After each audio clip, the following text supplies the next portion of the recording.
చేస్తూ ఉన్నానండి. మీటింగ్స్ చేసేటప్పుడు చాలా టెన్షన్ ఉంటుంది. ఎంతో భారంతో ప్రతి ఒక్కరు కూడా ఒక ఆత్మైన రక్షించబడుతుందని ఎంతో తపనతో మీటింగ్స్ చేస్తూ ఉంటారు. మరి అర్చన సిస్టర్ గారు వచ్చినప్పుడు చూస్తూ ఉన్నాను, మరి అన్ని ఖాళీగా ఉన్నాయి. మీకన్నా ముందు మేమే వచ్చామన్నమాట, దైవజనులుగా మేమందరం కూడా వచ్చాం. ఆమె పడుతున్న బాధను బట్టి మేము ప్రార్థన చేసాం. మా పాప నేను మాట్లాడుకున్నాం, మమ్మీ మీటింగ్ చేసేటప్పుడు ఎంత టెన్షనో, ఆంటీ కూడా అంతే టెన్షన్ పడుతున్నారు కదా అంటే, అవునమ్మ దేవుడు తర్వాత ఇది అంతటి కూడా నింపేస్తారు అని మేము మాట్లాడుకున్నాం. దేవుడు ఇటు స్థలాన్ని ఇంత రీతిగా నింపినందుకు దేవునికి గట్టిగా హల్లెలూయా చెప్దామండి. హల్లెలూయా. మరి అర్చనా సిస్టర్ గారిది గొప్ప సాక్ష్యము, అలానే ఇక్కడ సంధ్య సిస్టర్ గారు ఉన్నారు. ఎంతో మంది దైవజనులు వారి యొక్క జీవితాల్లో ఎన్నో సాక్ష్యాలను దయచేస్తారండి. మరి దేవుడు నా జీవితంలో కూడా గొప్ప కార్యాన్ని ఒకటి కాదు రెండు కాదు, కానీ నాకు ఇచ్చిన 40 నిమిషాలు కాబట్టి నేను వీలైనంత మటుకు నా జీవితంలో చేసిన ప్రతి సాక్ష్యాన్ని మీకు నేను తెలియజేసి ప్రభు నామాన్ని మహింపరుస్తూ ఉంటాను. ఖచ్చితంగా అందరు ఇక్కడే అటెన్షన్ ఉంది కదండి. నేను చాలా ఎక్కువ మాట్లాడతాను, మైక్ తీస్తే చాలా తక్కువ మాట్లాడతాను, మైక్ కొట్టుకుంటే చాలా ఎక్కువ మాట్లాడతాను. ఎవరికి నిద్ర రావట్లే కదా, ఎందుకంటే మీరు వచ్చింది ఆలస్యం కాబట్టి కొంచెం ఎక్కువసేపే మాట్లాడతాను. గట్టిగా చెప్దాం హల్లెలూయా. నేను విశాఖపట్నం ప్రాంతం నుంచి వచ్చానండి. మరి మా అమ్మగారు మా నాన్నగారు ఇద్దరు కూడా ప్రేమ వివాహం చేసుకున్నారు. ఎర్లీ మ్యారేజ్ అంటే 18 సంవత్సరాలు ఉంటాయి మా అమ్మగారికి, మా నాన్నగారికి 21 సంవత్సరాలు ఉంటాయి. వాళ్ళిద్దరూ ప్రేమించి పెళ్లి చేసుకున్న తర్వాత కడుపులో నేను పడిన తర్వాత మా నాన్నగారేమో వాళ్ళ ఇంట్లో ఎదిరించి మా అమ్మగారిని పెళ్లి చేసుకున్నారు. 6 నెలల తర్వాత ఏమైందంటే మా నాన్నమ్మ గారు మాటలు విని మా నాన్నగారు ఏం చేశారంటే మా అమ్మగారు కాకుండా వేరే వివాహం చేసుకుందాం అనుకున్నారు. కనుక మరి అప్పటికే నేను కడుపులో పడ్డాను. అయితే బిడ్డను అడ్డంగా ఉంది, మా నాన్నగారికి మళ్ళీ పెళ్లి చేసుకోవాలనిపించింది. మా అమ్మగారిని అంటే ప్రేమిస్తారు ఉంటారు భారీగా, కానీ మళ్ళీ వద్దు అనుకున్నారు. అలాంటి పరిస్థితిలో మరి మా నాన్నగారు ప్రతిరోజు కూడా తాగేసి వచ్చి కడుపు తీయన్నా సరే మా అమ్మ తీయటం లేదని చెప్పి వచ్చి ప్రతిసారి కడుపు మీద తంతా ఉండేవారు. బై మిస్టేక్ ఏదైనా ఒక దెబ్బ తగిలితే ఆ కడుపులో బిడ్డ చనిపోతుందని మా నాన్నగారు ఆలోచించి ప్రతిసారి వచ్చి కొడతా ఉండేవారట. అయినప్పటికీ దేవుని యొక్క మహాకృప ఈ రోజుకి నేను సజీవంగా ఉండాలి కాబట్టి ఆయన యొక్క కబంధ హస్తాలతో దేవుడు నన్ను నా తల్లి గర్భంలోనే నన్ను భద్రపరిచారండి. మరి నేను పుట్టిన 6 నెలలకి మా నాన్నగారు రోడ్ యాక్సిడెంట్లో చనిపోయారండి. అప్పుడు నాకు మా నాన్నగారు ఈ రోజుకి ఎలా ఉంటారో తెలియదు. ఇప్పుడు చాలా టెక్నాలజీస్ ఉన్నాయి, ఫొటోస్ ఉన్నాయి, గుర్తులు ఉంటాయి. నాకు ఏంటి గుర్తు అంటే మా నాన్నగారు సేమ్ నాలానే ఉంటారంట. ఇష్టం లేదన్న వ్యక్తి రూపంలోనే నేను పుట్టడం జరిగింది. మాదొక అన్యుల కుటుంబం అండి. ఎంత భయంకరమైన విగ్రహ ఆరాధన అంటే మా ఇంట్లో శివుడు పార్వతి ఘటాలు ఉండేవి. మా అమ్మమ్మ గారు వాళ్ళు కూడా ఎక్కువగా నిరంతరం పూజలు చేస్తూ ఉండేవారు. డెలివరీ ఆ టైంలోనే ఏంటంటే ఇంట్లోనే మా అమ్మగారికి ఇంజెక్షన్ అంటే భయం. సో ఇంట్లో డెలివరీ అవుతున్న ఆ క్రమంలోని మా అమ్మమ్మ గారు ఏం చేస్తూ ఉన్నారంటే డెలివరీ కొంచెం కష్టం అవుతున్న ఆ పరిస్థితిలో బయటన అన్ని దేవుళ్ళకి మొక్కుకుంటుందంట. ఇలాగా ఈ దేవుడు ఏ దేవుడి పేరు చెప్తే బయటకు వస్తే ఆ దేవుడి పేరు పెడదామని. అలా అవుతుంటే లాస్ట్కి వెంకటేశ్వర స్వామి పేరు తలుచుకుంటే నేను బయటకు వచ్చానంట. నేను దేవుళ్ళలోకి రాకముందు నా పేరు తిరుమల. ఇందాక ఎవరో పిల్లలు తిరుమల స్కూల్ చదువుతున్నానని చెప్తున్నారు. సో నా పేరు తిరుమల అండి. అలా పెడితే మా అమ్మమ్మ గారు బ్రతుకున్నంత కాలం కూడా పేరు పెట్టినందుకు నేను తిట్టుకుంటా ఉండేదాన్ని. నాకు నచ్చేది కాదు, అటెండెన్స్లో కూడా నేను పలికేదాన్ని కాదనమాట. ఎందుకు ఈ పేరు పెట్టాను అంటే నారాయణ భక్తురాలు ఆమె ప్రతి దినం కూడా ఆ నోటు వెంట ఏం చేస్తుందంటే అలాగా నామాన్ని స్మరిస్తూ ఉండేది. ఒకసారి నేను అడిగాను, ఎందుకు ఇలా చేస్తావు అమ్మమ్మ అంటే, నేను ఎప్పుడైనా ఒక సడన్గా చనిపోయాను అనుకో, నేను సరాసరి వైకుంఠానికి వెళ్ళిపోతాను, ఎంతగా స్తుతిస్తే అంతగా వెళ్ళిపోతాను అని ఆవిడ అంటా ఉండేది అనమాట. అంతగా ఉండేవారు. అలాగా నేను పెరుగుకుంటా వస్తూ ఉన్నానండి.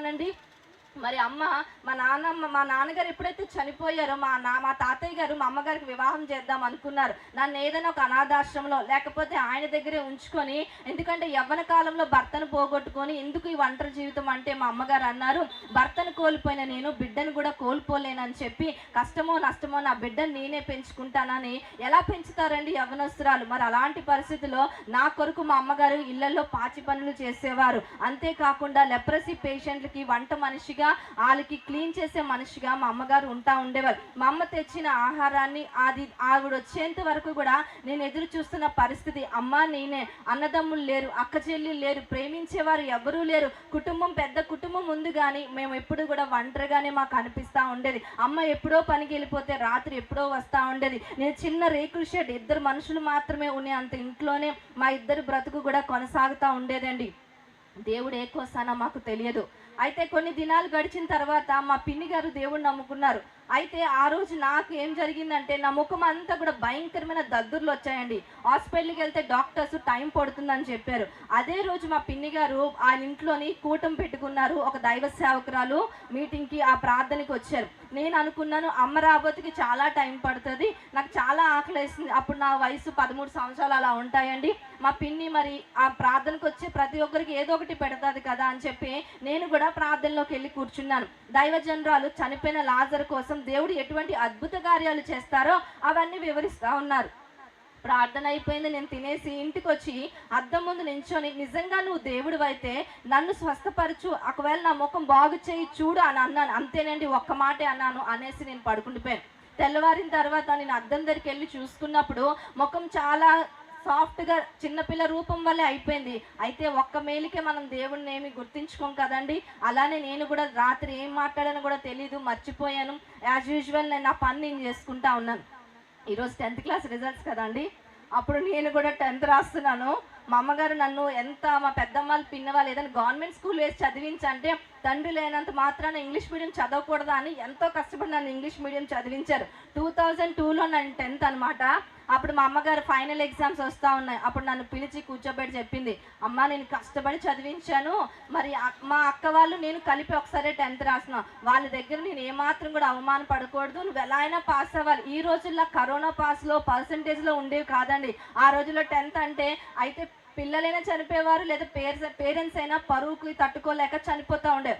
అలాంటి స్కూల్లోకి వెళ్తే స్కూల్లో టీచర్స్ కూడా మీరు చక్కగా రాయాలి, ప్రతి ఎడిషనల్ మీద మీ హాల్ టికెట్ నెంబర్ రాయాలి, అది టై చేయాలి, ఒక్క నెంబర్ మిస్ అయిపోయినా మీ పేపర్ పోతుంది. ఒకవేళ కరెక్ట్ చేసినప్పుడు వాళ్ళ ఆవిడతో గొడవ పడుకొని సార్ వచ్చారు అనుకోండి, అదే వాళ్ళ ఆలయంతో గొడవ పడుకొని కరెక్ట్ చేసిన ఆవిడ మెంటల్ టెన్షన్తో వచ్చింది అనుకోండి, చాలా ఉంటాయి. సో మీరు జాగ్రత్తగా ఉండండి అని చెప్పారు. నాకు అది ఒక MBBS సీట్ లాగా అయిపోయిందండి 10th క్లాస్ పరీక్ష. అలాగ అయిపోయింది. మేము అంతా ఎగ్జామ్స్ రాసాం. మా 10th క్లాస్ బ్యాచ్ అంతా కలిసి మేము కనిమేరమ్మ గుడి, మాకు విశాఖపట్నంలో కనిమేరమ్మ గుడి అనేది ఉంటుంది, మేరీ మాతది. ఆ టెంపుల్కి మేము అందరం కూడా వెళ్ళాం. అక్కడ యేసయ్య ఫోటో కింద ఒక ప్రార్థన అవసరతల బాక్స్ ఉంది. అయితే నాకు మొదట చేసింది జ్ఞాపకం వచ్చి, ఒక పేపరు పెన్ తీసుకొని, యేసయ్య నేను ఎగ్జామ్ అయితే బాగా రాశాను, రిజల్ట్ కూడా బాగా రావడానికి సహాయం చేయని పేపర్ మీద నేను రాశానండి. దేవుడు ఎంత అద్భుతమైన దేవుడు అంటే, మరి నేను మరి స్కూల్లోనే నేను టాపర్గా వచ్చానండి. మరి స్కూల్ బోర్డులో కూడా నా ఫోటోను పెట్టారు. మా అమ్మగారు ఎంతగానో దాని విషయాన్ని బట్టి సంతోషించారు. హల్లెలూయా. దేవుడు చిన్న చిన్న విషయాలు కూడా నన్ను వెంటాడుతూ వస్తున్నప్పటికీ కూడా నేను దేవుని ప్రేమను గుర్తిరగలేదండి. తర్వాత కాలేజ్ చదువుతా ఉన్నాను. మా ఇంట్లో నాకు తరచు రోగాలు వస్తూ ఉండేవి. ఒకవేళ ఛాన్సెస్ తగ్గిపోయింది అనుకోండి, మలేరియా ఫీవర్, ఇలా ఒకదాని తర్వాత ఒకటి వస్తే మా అమ్మ అన్నిరాలు కాబట్టి ఎక్కువగా మొక్కుకుంటూ ఉండేవారు. ఆ మొక్కులు తీర్చడం కోసం నాతో ఏం చేయించేవారంటే భవానీ మాళ్ళు వేసేదాన్నండి. అవి కూడా ఊహ తెలియనప్పుడు వేస్తే నాకేం అనిపించలేదు, కానీ ఊహ వచ్చిన తర్వాత వేస్తున్నప్పుడు స్కూల్ డ్రెస్ వేసుకెళ్ళకూడదు, ఇవి చక్కగా బాగుంటాయి, పెద్ద పెద్దవి, పెద్ద బొట్టు, ఇక్కడ చంపస్వరాలు, ఇక్కడ పారాని, ఇది ఇక్కడ అంతా బాగుంటుంది. సో అదొక డ్రెస్ అనుకుని నేను చక్కగా వేసుకునేదాన్ని. అంతేకాకుండా ఘటాలు మోసేదాన్ని, అగ్నిగుండాల మీద కూడా నేను నడుస్తూ ఉండేదాన్ని. అంతగా నేను కూడా నా తల్లి ఏ విగ్రహారాధన చేస్తే నేను అదే విగ్రహారాధన చేసుకుంటూ పోతా ఉండేదాన్ని. నా ఇంటర్ కంప్లీట్ అయిపోయిన తర్వాత మరి నాకు వివాహం అర్లీగా అయిపోయిందండి. 19 సంవత్సరాలకి నాకు వివాహం జరిగిపోయింది. మరి నా భర్త ఒక అన్నిల కుటుంబంలో జన్మించారండి. నాలా పేదవాడైతే కాదు, కానీ ఆయన ఒక ధనికుల కుటుంబంలో జన్మించారు. ఆయనకి 5 అక్క చెల్లెళ్ళు, 5కి వివాహాలు అయిపోయాయి. మా మావయ్య గారు, మా అత్తయ్య గారు అందరూ కూడా సంపన్న కుటుంబం, ఐక్యత కలిగి ఉంటారు. ఎప్పుడు వాళ్ళకి మ్యారేజ్ అయిపోయిన మా ఆడపడుచులు ఎప్పుడు కూడా మా ఇంట్లోనే పిల్లలతో 24 గంటలు ఉండేవారు అనమాట.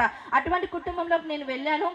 మా పెళ్లి కూడా శివుడి గుళ్ళో పెళ్ళయింది. అయితే నా భర్త ఒక మిషనరీ స్కూల్లో చదువుకున్నారు, అంటే ఒక క్రిస్టియన్ స్కూల్లో ఆయన చదువుకున్నారండి. ఆయన చర్చెస్కి వెళ్ళడం, ఆ స్కూల్ ప్రేయర్లో కూడా దేవుని కొరకు ప్రార్థన చేయడం, పాటలు నేర్చుకోవడం, ఇలాంటివన్నీ చేశారు. అయితే ఆయనకి తెలియకుండానే దేవుడే నిజమైన దేవుడని తల్లిదండ్రులకి తెలియకుండా దేవుడికి ఎంతో స్థానాన్ని ఇచ్చారు. మా ఇద్దరికి ఎప్పుడైతే పరిచయమై వివాహం అయిందో ఆయన నాకు మొట్టమొదటిగా పరిశుద్ధ గ్రంథాన్ని కొనేసి ఇచ్చారండి.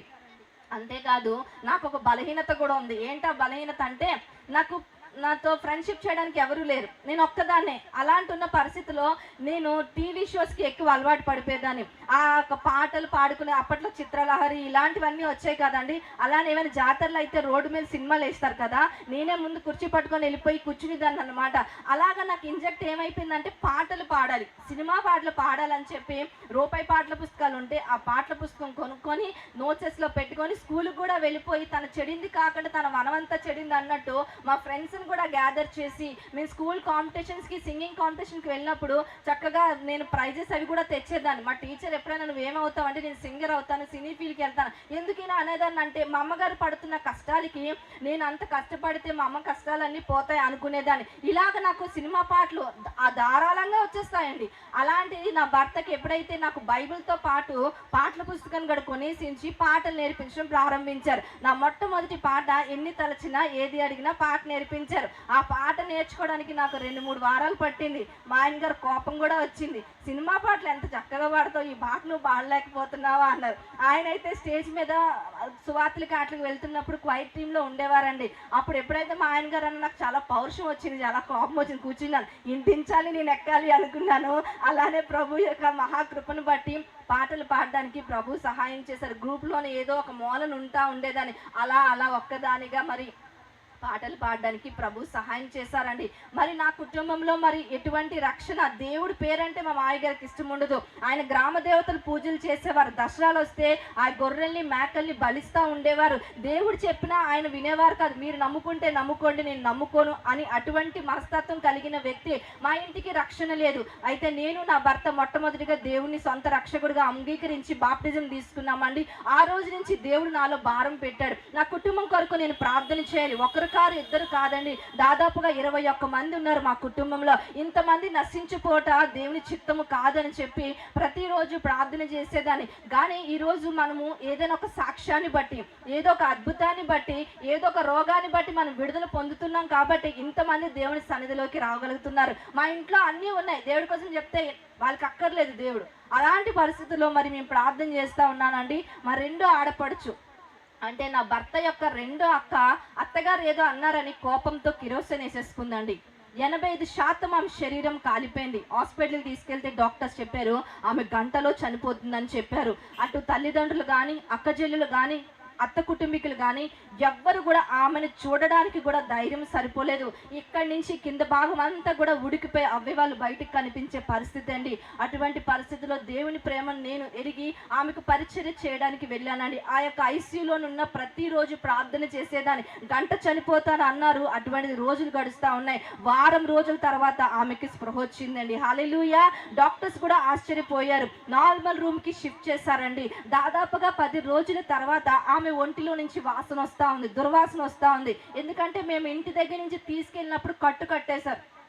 దాదాపుగా 10 రోజులు ఆ కట్టు తీయలేదు కనుక అందులో నుంచి చీమి రసి కారుతా ఉండడం వల్ల భయంకరమైన వాసన వస్తూ ఉంటే డాక్టర్స్ అన్నారు, అమ్మ రేపు ఉదయం నీకు డ్రెస్సింగ్ చేస్తామని డాక్టర్స్ చెప్పారు. అయితే మా వదిన గారు అన్నారు, నన్ను ఏదైనా ఇంజక్షన్ ఇచ్చి చంపేయండి, ఈ నరక యాతన నేను అనుభవించట్లేదు. ఒక పక్క మంట వస్తే మీరు నా చర్మం నుంచి ఆ కట్టు తీస్తే అది మాంసపు ముద్ద కండిపోయింది.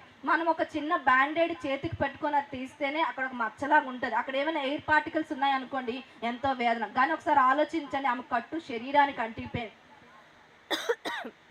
అలాంటి పరిస్థితిలో నేను చెప్పాను, వదిన దేవుడికి ప్రార్థన చేయి, దేవుడు గొప్ప కార్యాలు చేస్తాడంటే నాకు ప్రార్థన రాదు, మీ దేవుడు ఎవరో నాకు తెలియదు అని చెప్పింది.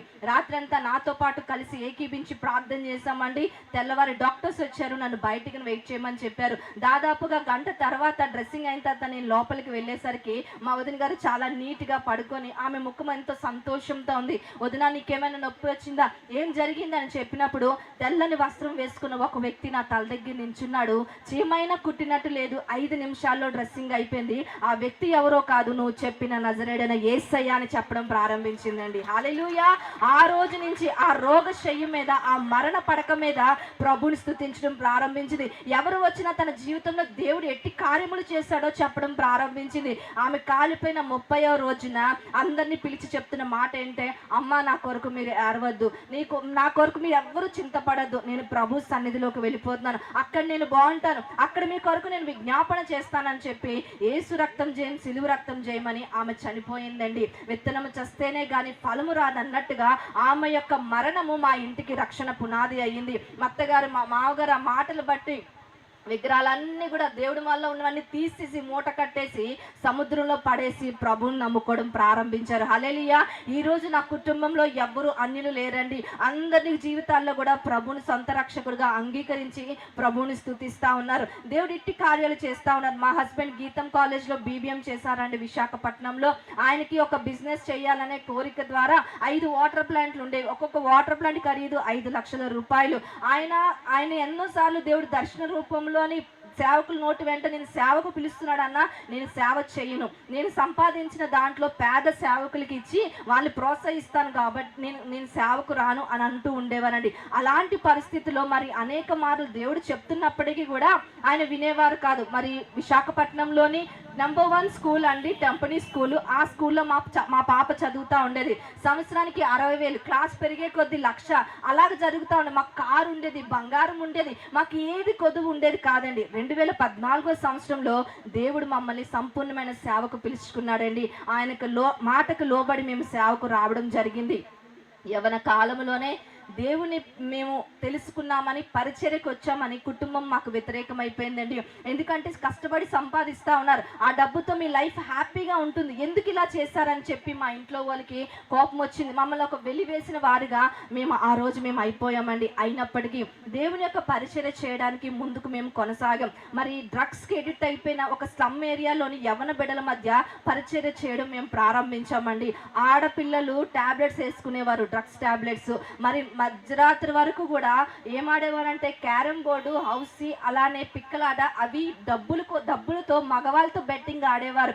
వాళ్ళు క్రిస్టియన్సే వాళ్ళ పేరెంట్స్, కానీ పిల్లల్ని వాళ్ళు మార్చుకోలేకపోయారు. అయితే వాళ్ళ మధ్యన మేము కల్చరల్ యాక్టివిటీస్ అని, స్పోర్ట్స్ అని ఇవన్నీ పెట్టి ప్రభువులోనికి వాళ్ళు తీసుకొచ్చినప్పుడు ఆ కొబ్బరి తోట ప్రాంతం అనేది కూడా అందరూ ఆశ్చర్యపోయే రీతిగా యవన బిడ్డలు వారి దగ్గర ఉన్న అన్ని కూడా పడేసి బాప్టిజం తీసుకొని ప్రభువుని తెలుసుకున్నారండి. హల్లెలూయా. అంతేకాదు దేవుడు మాలాంటి వాళ్ళు ఎన్నిక లేని మా జీవితాన్ని ఆయన బిడ్డలుగా మమ్మల్ని ఎన్నుకొని మేము ప్రార్థన చేసినప్పుడు చనిపోయిన వారిని ప్రభువు లేపడం ప్రారంభించారు. మరి సువార్త సభలు నిర్వహించామండి. దాదాపుగా విశాఖపట్నంలో 23 మండలాల్లో సువార్తలను మేము నిర్వహించామండి. ఎలాగ సువార్తలు చేసేవారం అంటే మా హస్బెండ్ ఇప్పుడు ఒక మాట చెప్తారు. అది ఏం చెప్పేవారంటే, మనం ఏదైనా పిల్లలకి పుట్టినరోజో పెళ్లి రోజో చెయ్యాలంటే మన దగ్గర డబ్బులు తక్కువైతే అప్పో సప్పో చేసి మనం చేస్తాం కదండి. అలాగే మన దగ్గర ఉన్న దాంట్లో మనం ఎవరి దగ్గర చెయ్యి చాచదు. మన దగ్గర ఏముంటే అది ముందు సేవకు పెడతామండి. ఒకరోజు మీటింగ్స్, మండలాల మీటింగ్స్ చేయాలంటే దాదాపుగా 25,000 అలా అవుతా ఉండేదండి. ఒక మీటింగ్కి డబ్బులు లేకపోతే బండి అమ్మేసి మీటింగ్ చేసేవాళ్ళం, ఒక మీటింగ్కి డబ్బులు లేకపోతే నా చౌకాడలు, ఒక మీటింగ్కి కారు, ఇలా చేస్తా ఉన్నామండి. మరి నా పాపకి ఎలాంటి పరిస్థితిలోకి వచ్చేసామంటే మా పాపకి ఫీజు కట్టలేని పరిస్థితిలోకి వచ్చేసాం.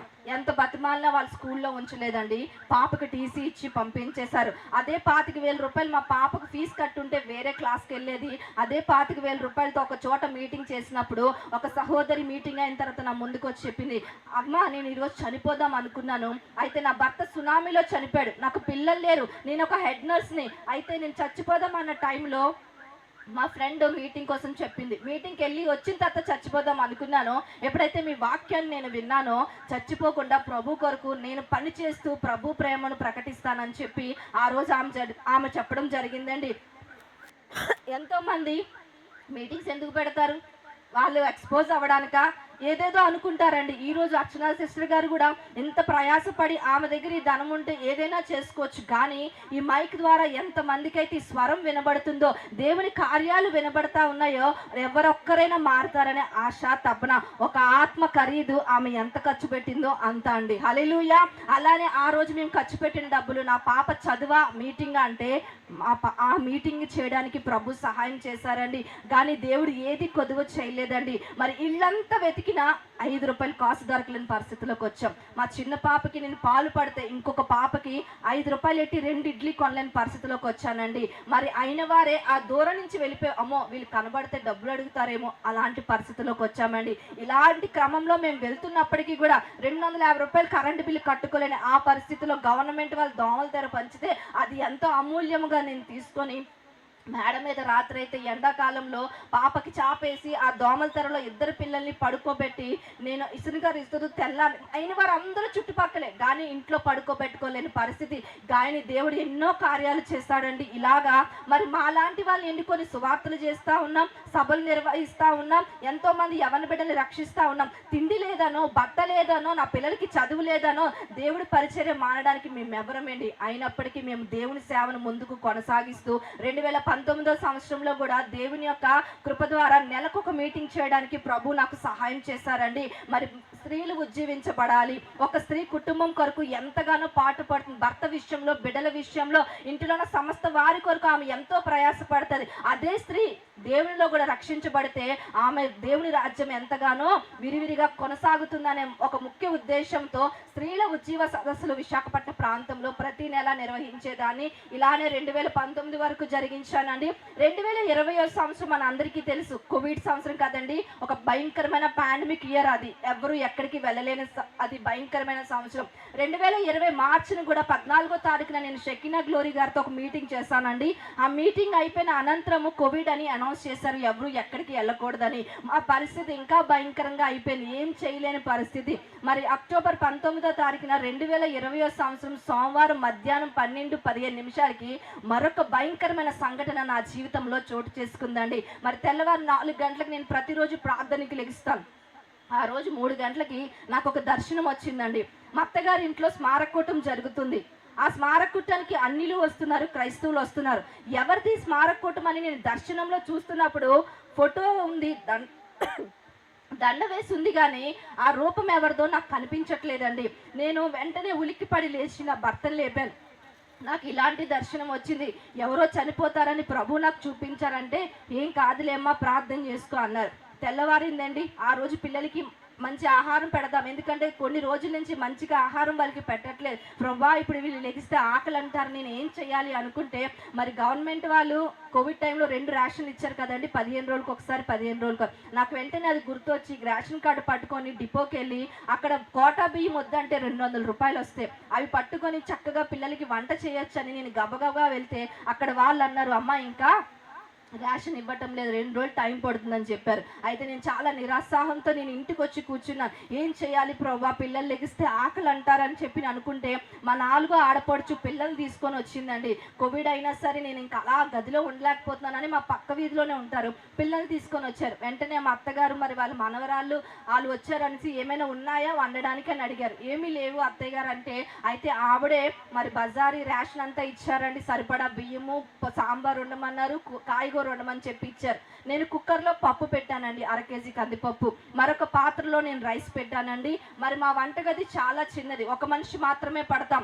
ఇది స్టవ్ అనుకోండి, ఇది నేను వెనకాతల గోడ, ఇంకొక మనిషి రావడానికి కూడా అవకాశం లేని చిన్న వంటగది. మరి కుక్కర్లో పప్పు పెట్టి నేను అక్కడే కాయగూరలు కోస్తా ఉన్నానండి. మా పాప వచ్చింది, మమ్మీ వేరంగా వండవన్నది. మా రెండో పాప వచ్చింది, మమ్మీ ఫాస్ట్గా వండు. మా హస్బెండ్ వచ్చారండి, ఆయన అన్నారు నేను కొంచెం అలా కిందకి వెళ్ళి వస్తానంటే, వద్దండి మీరు ఇక్కడే ఉండండి, అన్నం తినేసి కావస్తే వెళ్తురుగానని చెప్పారు. వీళ్ళందరూ వెళ్ళి హాల్లో కూర్చున్నారండి. దాదాపుగా 20 నిమిషాలు కావస్తా ఉంది, కుక్కర్ బ్లాస్ట్ అయిపోయిందండి. ఎప్పుడైతే కుక్కర్ బ్లాస్ట్ అయిందో మీరు బహుశా చూసే ఉంటారు, పాంప్లెట్లో నా ముఖము అట్టి రీతిగా కాలిపోయిందండి. నా 2 కళ్ళు కూడా పేలిపోయాయి. నా ముఖం అంతటి మీదకి 1/2 కేజీ కందిపప్పు రావడం వల్ల నేను చూపును కోల్పోయాను.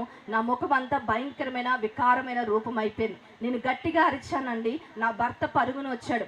నా ముఖం మీద ఉన్న పప్పును ఆయన 2 చేతులతో తీసినప్పుడు పప్పుతో పాటు చర్మం కూడా ఆయన చేతిలోనికి ఊడొచ్చేసిందండి. నా పిల్లలు ఏడుస్తున్నారు, నా భర్త ఏడుస్తా ఉన్నాడు. ఏంటి నా ఈ పరిస్థితి, యేసయ్యా నాకెందుకు ఈ పరిస్థితి అని చెప్పి నేను ఏడవడం ప్రారంభించానండి. నా పిల్లలు ఏడుస్తూ ఉన్నారు, మమ్మీ మమ్మీ అని. ఆ రోజు నా భర్త జోబులో కేవలం 70 రూపాయలు ఉన్నాయండి. కనీసం ఆటో మీదకు తీసుకెళ్ళడానికి కూడా ఆ డబ్బులు సరిపో. ఎక్కడ హాస్పిటల్ తీసుకెళ్తారు, కరోనా టైము, గవర్నమెంట్ హాస్పిటల్ అన్నీ కూడా బెడ్లతో నిండిపోయి ఉన్నాయి.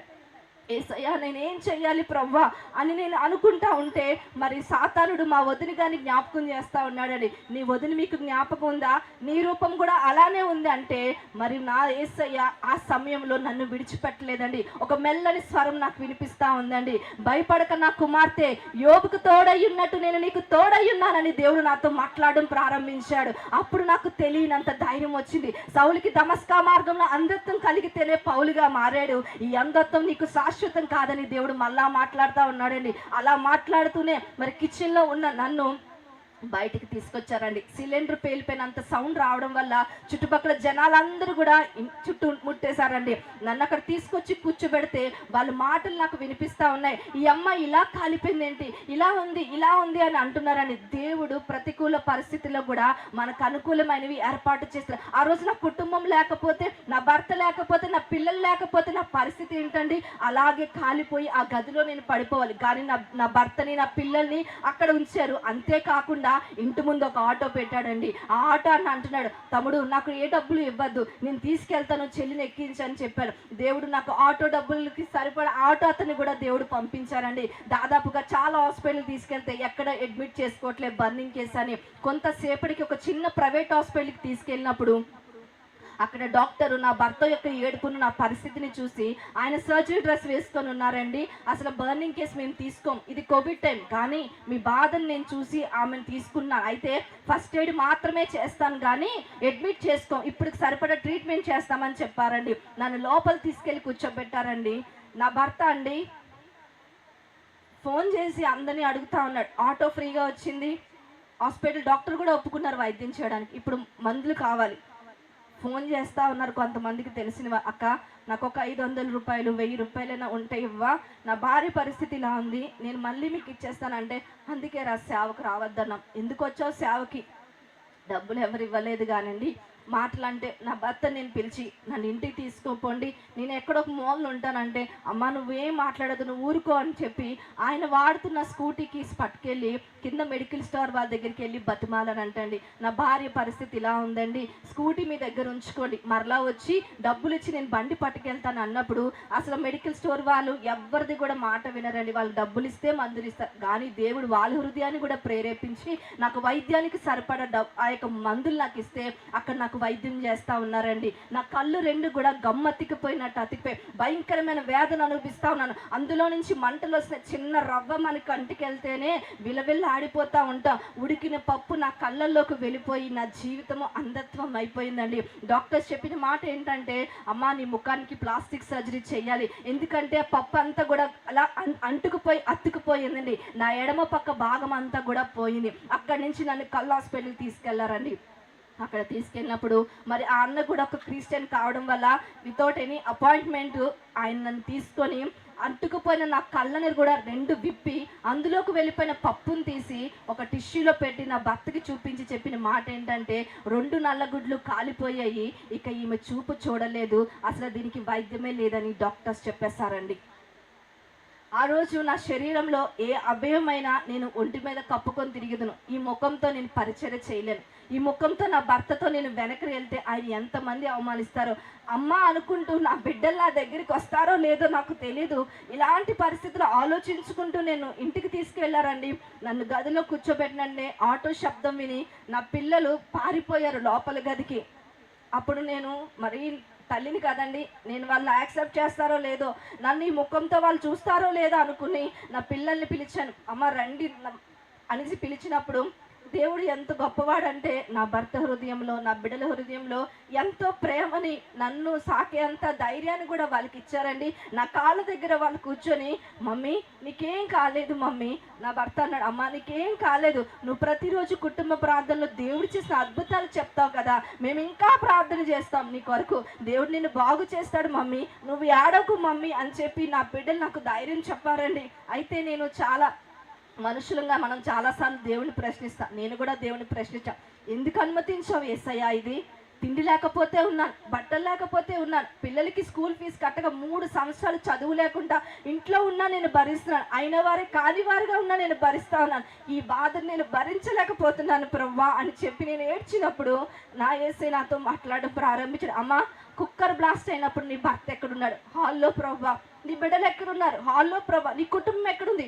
హాల్లో ఉన్నారు. ప్రభా నేను ఎక్కడున్నానో తెలుసా అంటే, ఎక్కడున్నావు ప్రభా అంటే, ఆ కుక్కర్ పేలినప్పుడు నీ పక్కన నిలబడి ఆ మోత నీ మీదకి రాకుండా ఆ పక్కకి నెట్టింది నేనమ్మా అని చెప్పి దేవుడు నాతో మాట్లాడాడండి. ఆ కుక్కర్ మోత కానీ వస్తే నా ముఖము రెండుగా చీలిపోయి నేను వాడికి చనిపోయి 3 సంవత్సరాలు అవుతుందండి.